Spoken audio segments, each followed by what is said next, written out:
There's a number sitting on your last blood pressure reading, and if it's creeping up, 138, 142, maybe higher, you've probably already been told the usual. Cut the salt, lose a little weight, come back in 3 months.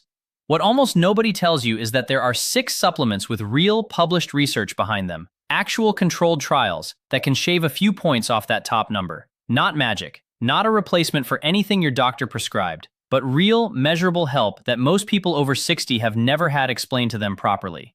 I'll give you all 6, what the research actually shows, the honest dose, and the one that has the strongest evidence of the bunch. That's number 6, and I'd stay to the end for it.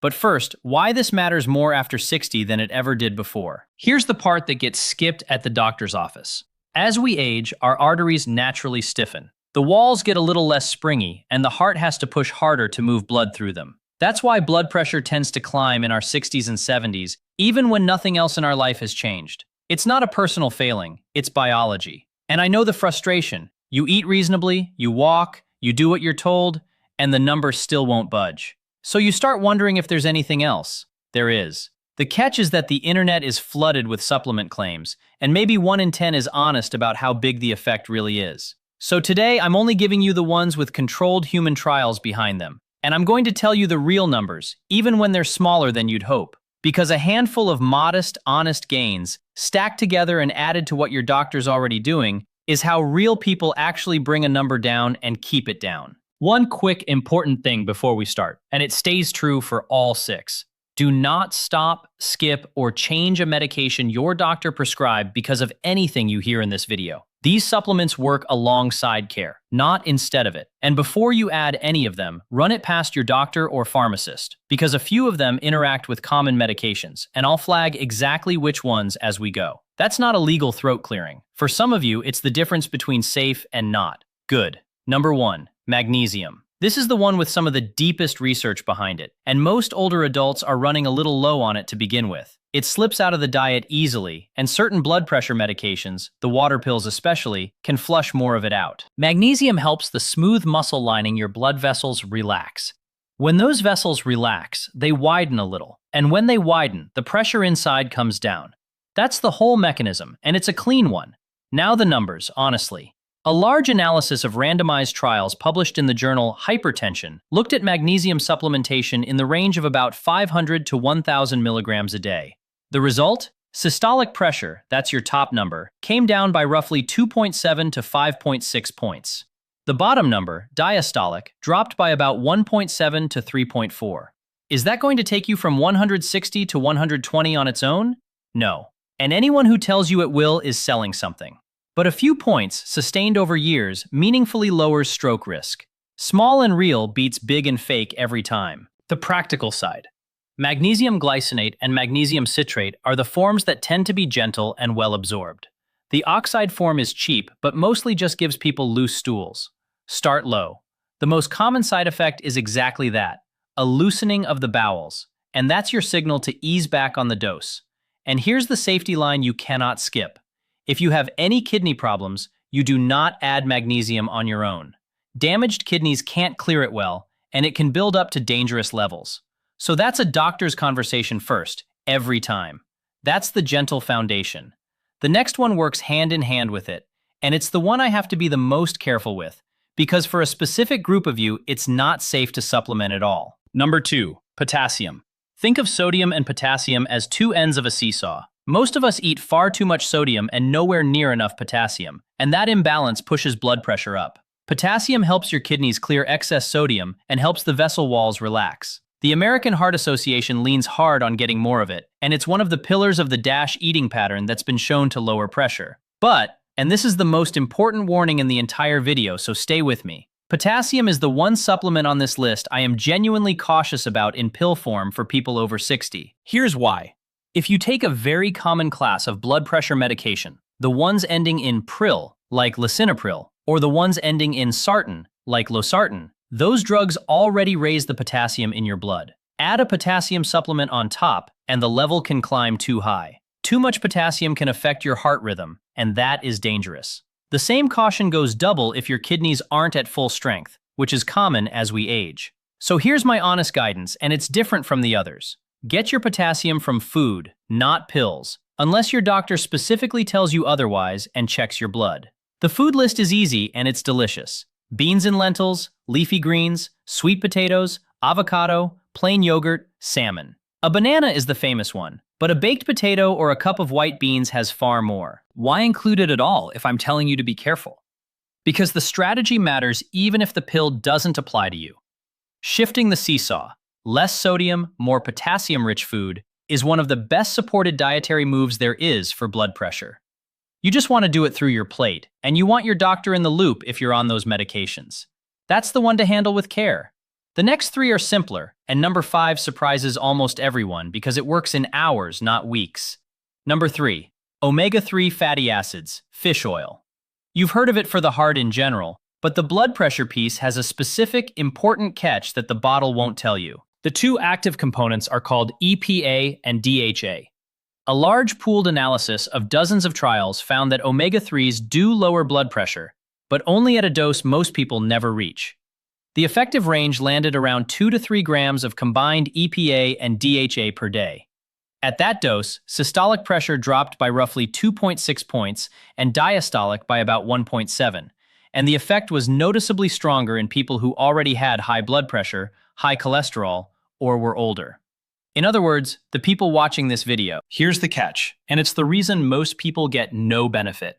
A standard fish oil capsule often contains only 300 to 500 milligrams of actual EPA and DHA, not the 1,000 milligram total on the front of the bottle, which usually includes other oils. So to hit the effective range, you'd need a small handful of regular capsules a day. The simpler route is a concentrated or triple-strength product where you check the back label for the combined EPA and DHA number and add it up yourself. The honest mechanism. Omega-3s help the lining of your arteries produce more of the signal that tells vessels to relax, and they calm some of the low-grade inflammation that stiffens vessels over time. And the safety flag. At higher doses, fish oil thins the blood slightly. If you're already on a blood thinner, warfarin, or even daily aspirin your doctor put you on, that's a conversation to have before you go up to the 2 to 3 gram range. 2 foundational minerals, 1 healthy fat.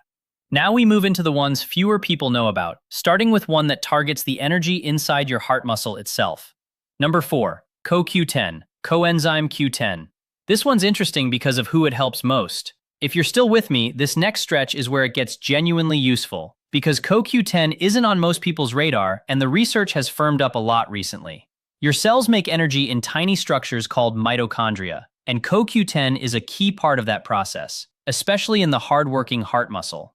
Here's a detail that matters for this audience specifically. The cholesterol medications called statins, which a lot of people over 60 take, lower your body's natural CoQ10 alongside the cholesterol. So levels can run low in exactly the people most likely to be watching.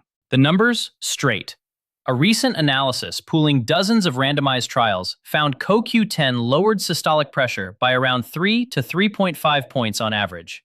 Notably, it didn't do much for the bottom number. The effect is mostly on systolic. And it was strongest in 2 situations. At doses under about 200 milligrams a day, and in people who already had a metabolic condition like diabetes or high cholesterol, where some analyses saw closer to a 4 to 5 point drop. I'll be honest about the evidence quality here. It's rated moderate, not airtight. The trials vary, but CoQ10 has a very clean safety record, which is part of why it's worth a look, especially if you're on a statin. The one interaction to know, CoQ10 can blunt the effect of the blood thinner warfarin. If you take warfarin, this is firmly a talk to your doctor item, not a grab it off the shelf item. So that's 4. We've covered the well-studied minerals, the heart energy one. The last 2 are where it gets a little exciting, because one of them works faster than anything else on this list, and the final one has the single biggest effect of all 6. Number 5, beetroot, or more precisely, the dietary nitrate inside it. This is the surprising one, and here's why. It can move your numbers within hours of drinking it, not weeks. Beets are loaded with natural nitrate. Your body converts that nitrate into nitric oxide, a molecule that signals your blood vessels to open up and relax. Wider vessels, lower pressure. It's the same pathway some prescription heart medications use, which is exactly why it actually works. The research. A meta-analysis in the journal Advances in Nutrition, pooling 22 trials, found beetroot juice lowered systolic pressure by about 3.5 points on average. But here's the part that matters for you. The effect was clearly larger in people who already had high blood pressure.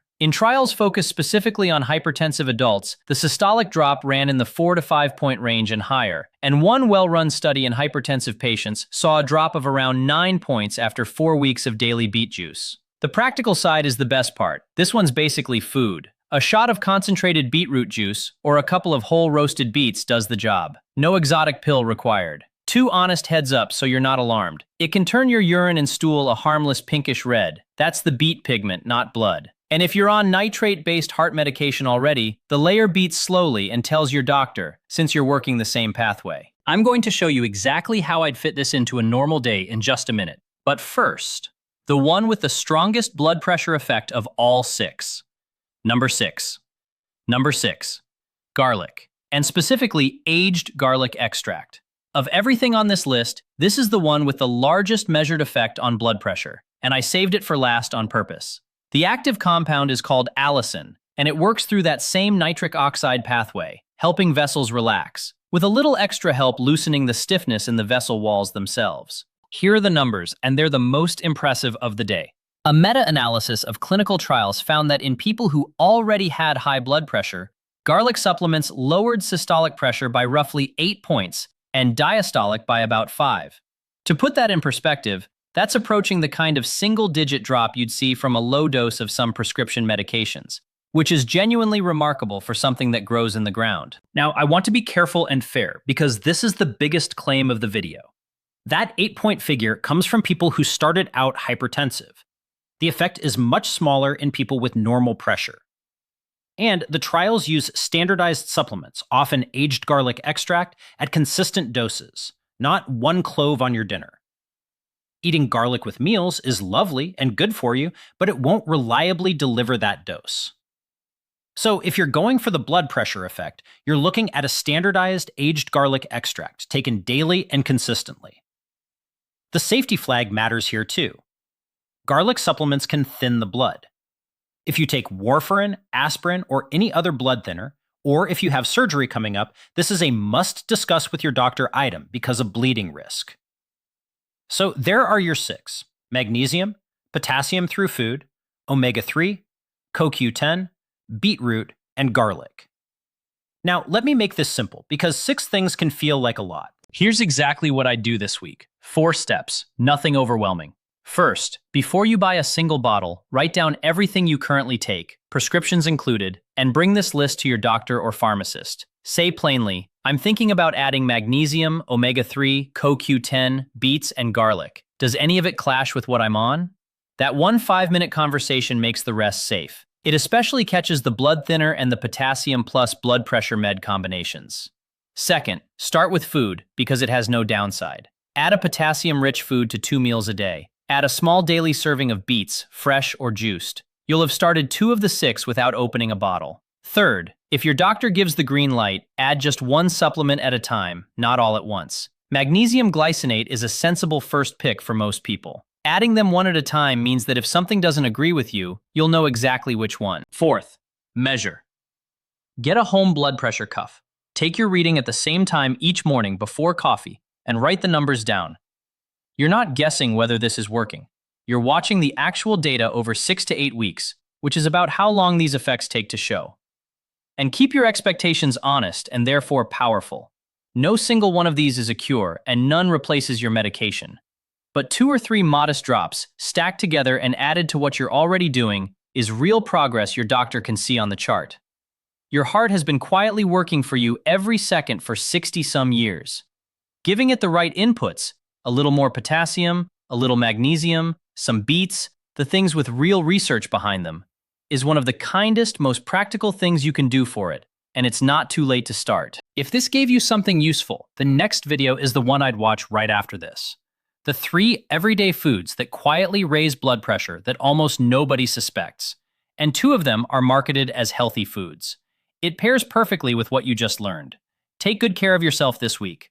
Talk to your doctor, start with 1 small thing, and watch the number. You've got this.